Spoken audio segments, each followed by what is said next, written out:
Hello po, good morning, magandang araw. Medyo maganda yung panahon. Papunta kami ng Giwan, Sulangan. Umalis kami ng mga 6 o'clock in the morning.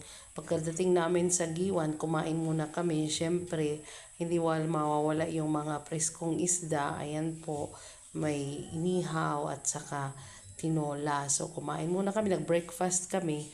Yung isa nga palang kasama ko, it's Jasper. Kasama ko sa trabaho yan. Then, nag-proceed na kami papunta ng Sulangan. Medyo malayo-layo pa. I think mga 30 minutes from Giwan kasi 50 ang pamasahe. Kasi nga, ang importante ay before kami magbakasyon, ito ay weekend namin, ginawa long weekend. Nagbakasyon kami sa Giwan kasi hindi pa nakakarating yung husband ko. Before siya umalis, papunta ng trabaho, nag-promise ako sa kanya na pupuntahan namin ang Sulangan Church. Siyempre, para magpasalamat na rin at mag-pray ng mga kahilingan doon. So, na-miss kami sa tulay, no? Kaya tumigil kami dyan. Bakit? Hindi ko na maalala kung bakit kami tumigil. Ano ba? Okay, nagbi-video-video sila.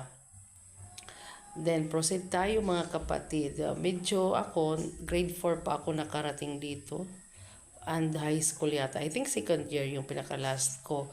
Kasi yung lola ko ay mahilig pumunta dito sa Sulangan Church. Siyempre yung may mga pinapromise ka na answered prayer, kailangang balikan. Medyo tanghali na to, tirik na yung araw. Kaya gutom na rin ulit.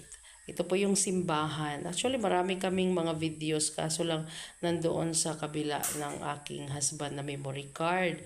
So, after that, pumunta na kami sa beach. Dito kami nag-stay dahil mga punuan nga, dahil long weekend. Medyo mahal dito.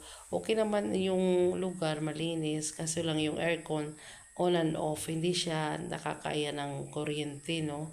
Parang hindi ka rin naka-aircon. Anyway, nag-brown out pa, kaya pumunta kami sa kabilang resort na merong electricity, merong generator.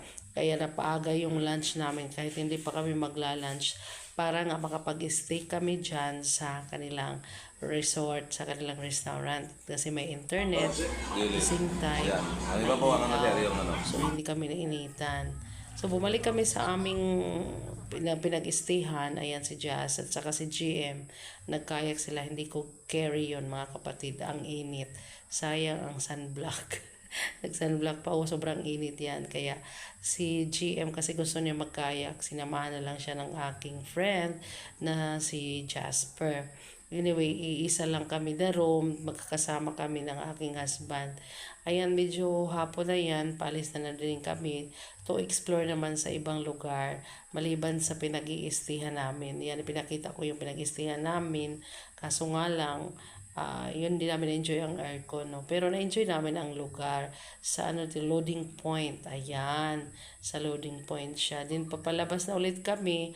I think dito ang gagawin namin is magdi-dinner ulit, maghahanap kami ng sa labas naman kung ano yung pwede, yung mga pinapasyalan, yung sikat na pinagsusurfingan dito, no, ng mga people.